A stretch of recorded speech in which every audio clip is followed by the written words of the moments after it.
Hola astronautas, bienvenidos a esta segunda temporada de Stoflix. Soy el Dr. Mario Espinosa. Espero me recuerden por el exitoso capítulo sobre microscopía en la primera temporada. En esta ocasión, estudiaré junto con ustedes el tema de tejido sanguíneo, que quedará dividido en sangre periférica, hematopoiesis y métodos de estudio. Espero los disfruten y les sea de utilidad. Bienvenidos astronautas a otro capítulo de esta segunda temporada de Stoflix, en el que abordaremos el tema de tejido sanguíneo, a lo largo de 3 cápsulas, empezando con sangre periférica.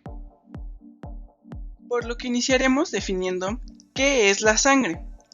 La mayoría de la bibliografía la define como un tipo de tejido conjuntivo especializado. Sin embargo, es importante mencionar que algunos autores no la consideran un tejido como tal, debido a su consistencia líquida. La sangre está compuesta, como los demás tejidos conjuntivos, de elementos formes o células y de una matriz, la cual será principalmente líquida llamada plasma. Dentro de los elementos formes se encuentran, en orden de abundancia, a los eritrocitos, teniendo de 4 a 5 millones por cada milímetro cúbico, a las plaquetas de 150.000 a 450.000 por milímetro cúbico y a los leucocitos de 5.000 a 10.000 por milímetro cúbico. En cuanto al plasma, se encuentra conformado en un 90% por agua, en un 9% por proteínas y el 1% restante lo conforman sales, gases y glucosa. Las principales funciones de la sangre constarán del transporte de los diferentes gases que se encuentren disueltos en ella, como son el oxígeno y el dióxido de carbono, junto con sustancias nutritivas, así como hormonas y productos de desecho, los cuales viajarán a través de ella para llegar a los sitios donde serán ocupados o desechados. Además, dentro de sus componentes existen células y proteínas que tendrán participación inmunológica. Otra función importante es la hemostasia, cuyo objetivo es mantener la sangre fluida dentro de los vasos sanguíneos, y si se rompe un vaso sanguíneo, activar mecanismos de coagulación. Otras funciones que tiene la sangre son la participación en el equilibrio ácido-base mediante el eritrocito, que es capaz de captar dióxido de carbono y liberar bicarbonato, y su papel en los mecanismos de termorregulación. La siguiente pregunta importante es: ¿de dónde proviene la sangre? Los componentes de la sangre se forman en 2 sitios diferentes. De la médula ósea obtendremos todas las células o elementos formes, y del hígado se obtendrán la mayoría de las proteínas que componen al plasma, exceptuando a las inmunoglobulinas, que son sintetizadas por las células plasmáticas. En el plasma, dentro de las proteínas que lo componen, tenemos a la albúmina, que es la más abundante, así como la más importante, debido a su participación en el transporte de diferentes sustancias como son las hormonas, ya que mantiene la presión coloidosmótica. Otras proteínas son las globulinas, que también tienen función de transporte, los factores de coagulación, como el fibrinógeno y la tromina, las lipoproteínas, entre otras. Otros elementos del plasma son la glucosa, las hormonas, diferentes enzimas, factores de crecimiento, vitaminas, así como iones. En cuanto a los elementos formes o células de la sangre que estudiaremos, tenemos al eritrocito, las plaquetas y los leucocitos. La primera célula de la que hablaremos será el eritrocito, que es la más abundante. El eritrocito se define como una célula nucleada con forma de disco bicóncavo que mide de 7 a 8 micras, que es un diámetro bastante constante, por lo cual algunos libros lo mencionan como la regla del histólogo. Esta célula vive aproximadamente entre 90 y 120 días, realizando únicamente glucólisis para mantener su metabolismo. Y al terminar esta vida útil, son eliminadas por los macrófagos del vaso, principalmente, e hígado. Al ser una célula anucleada en su citoplasma, no encontramos ni núcleo ni organelos, solamente proteínas como la enzima anhidrasa carbónica que participa en el equilibrio ácido-base, y un montón de hemoglobina abarcando todo el demás citoplasma. Pero, ¿qué es la hemoglobina? La hemoglobina es una proteína formada por 4 cadenas alfa y 2 beta, en el caso de la hemoglobina del adulto, y un grupo hemo en cada una de ellas, en donde se encuentra el hierro, en el cual puede transportar una molécula de oxígeno. Por lo tanto, su función única y primordial será el transporte de oxígeno hacia los tejidos donde se necesite.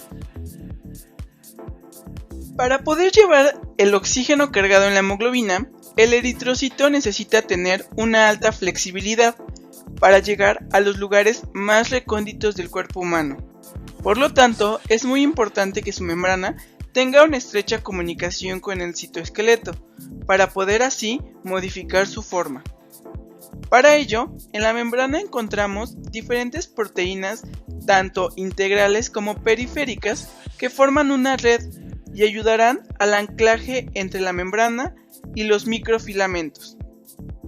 Estas proteínas son las glucoforinas y las bandas 3, que son proteínas integrales, y la espectrina y anquirina, banda 4.1, banda 4.2 y banda 4.9, que son proteínas periféricas. Dentro de ellas, la banda 3 es importante porque intercambia bicarbonato por cloro, participando en la regulación ácido-base del eritrocito.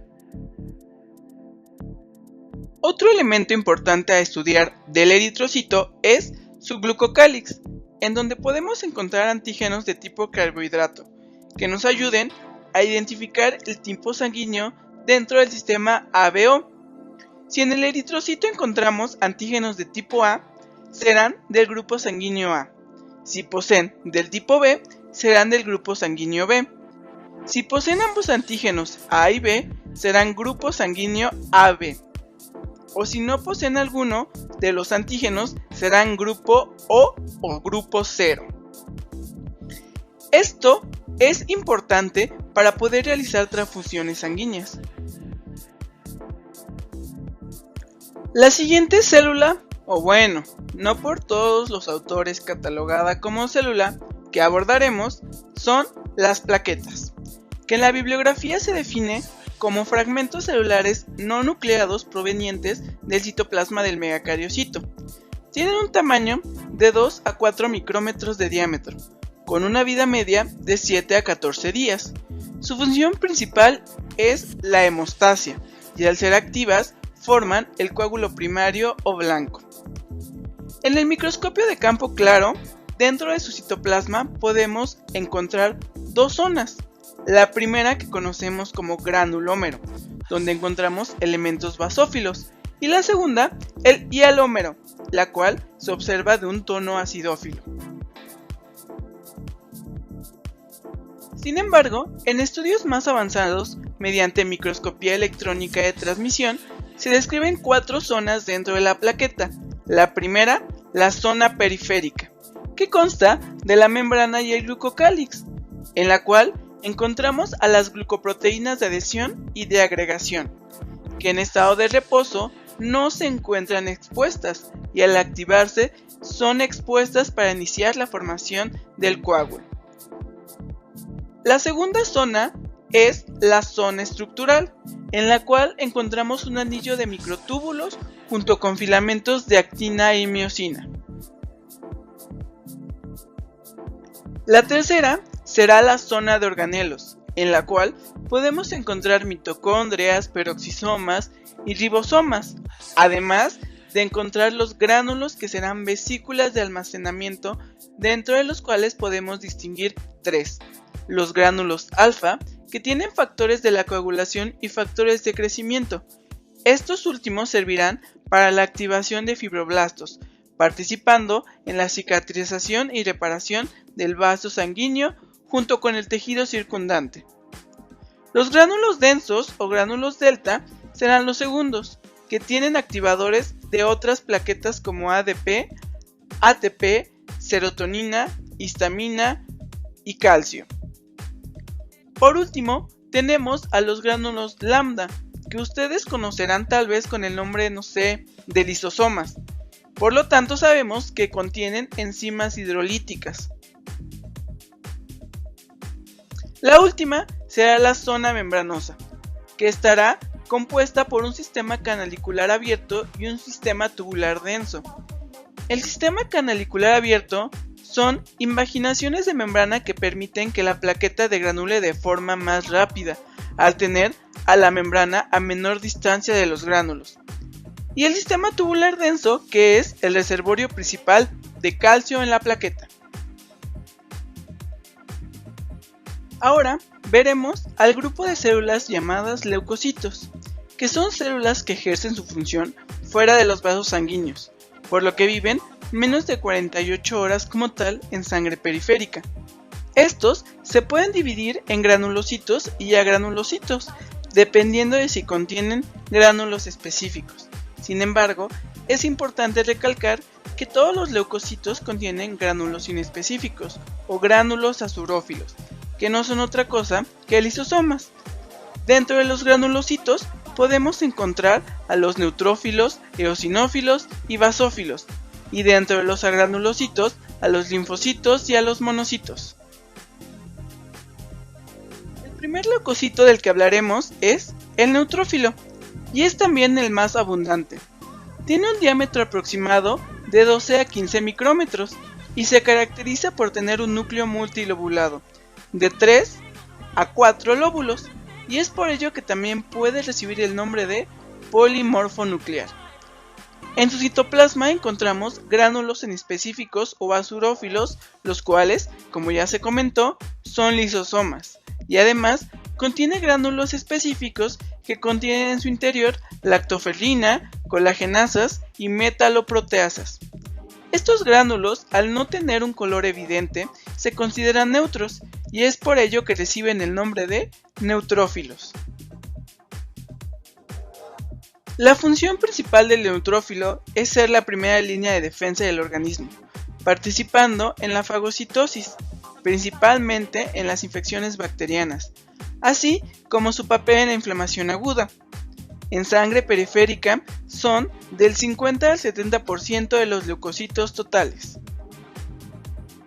El siguiente leucocito del que hablaremos será el eosinófilo, que tiene un tamaño muy parecido al neutrófilo, es decir, de 12 a 15 micrómetros de diámetro.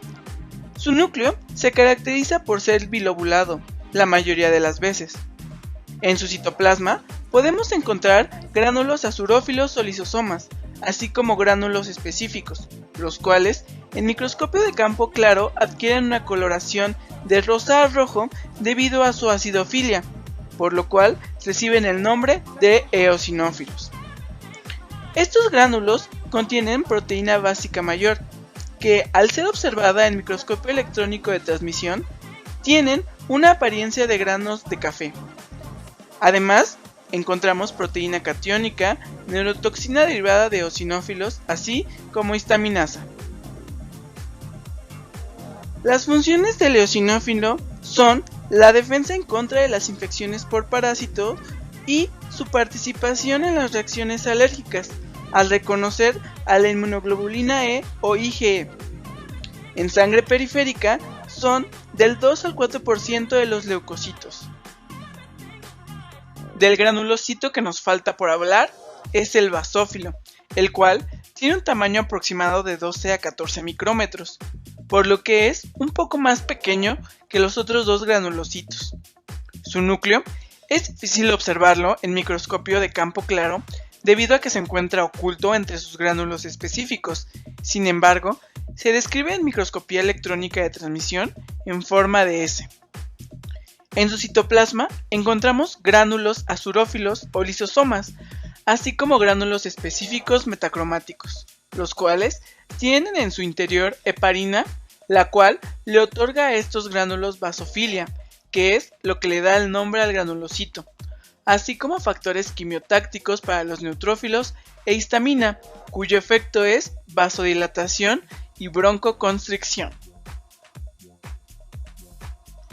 La función del basófilo es participar en la reacción inflamatoria, debido a que cuando se activan pueden liberar mediadores primarios, es decir, los contenidos en sus gránulos, o mediadores secundarios, que son sintetizados en el momento como las prostaglandinas y los leucotrienos, además de su participación en las reacciones de hipersensibilidad debido a que tienen receptores para anticuerpos IgE como los eosinófilos. En la sangre periférica son hasta el 1% de los leucocitos.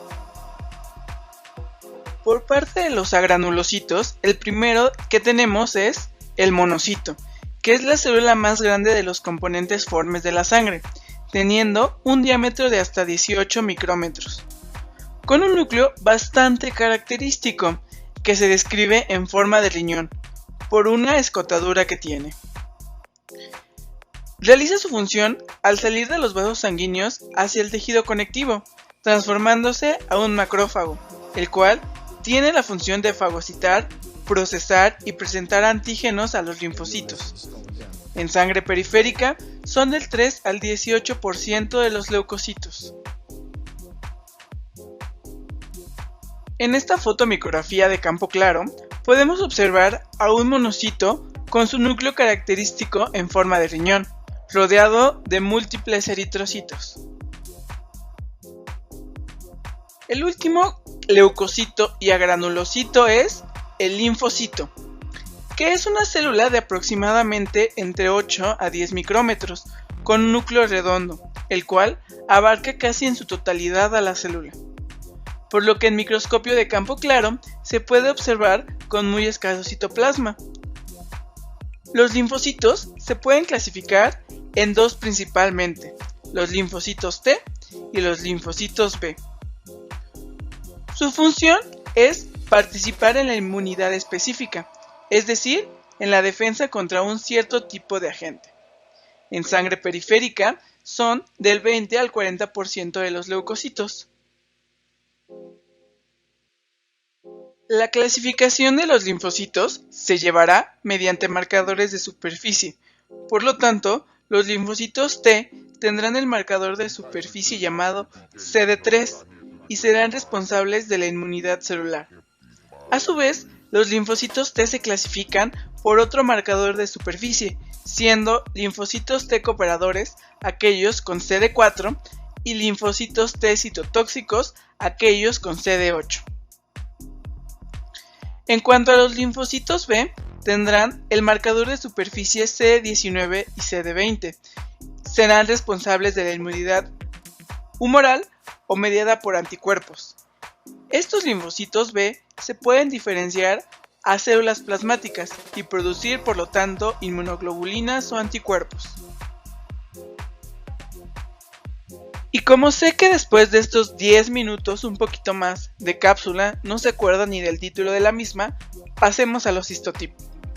En esta fotomicrografía de un frotis sanguíneo que tenemos de fondo, podemos ver prácticamente a todas las células que componen a la sangre, y nos ayudará a recordar un poco cómo se ven y las funciones de cada una, para dejar las cosas un poco más en claro, lo cual haremos en orden de abundancia.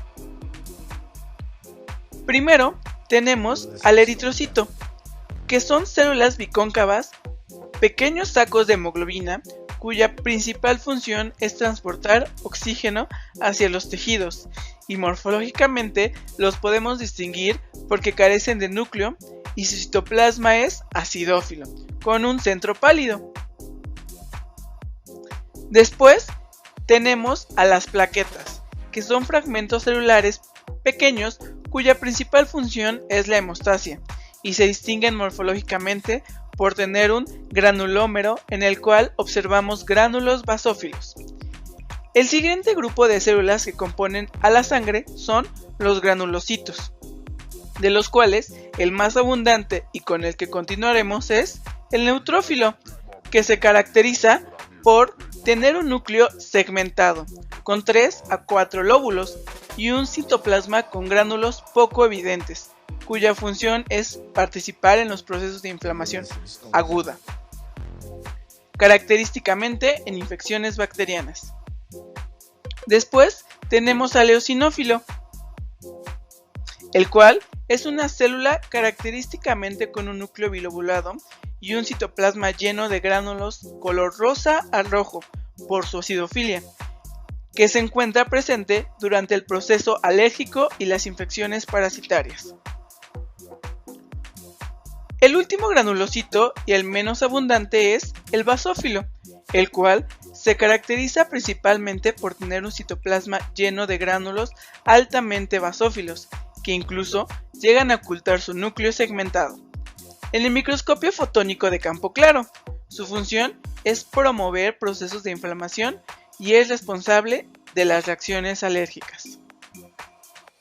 Por último, tenemos al grupo de los agranulocitos, compuestos en su mayor proporción por los linfocitos, que son células pequeñas con más núcleo que citoplasma, siendo células que son puro corazón, cuya función es participar en la respuesta inmune específica.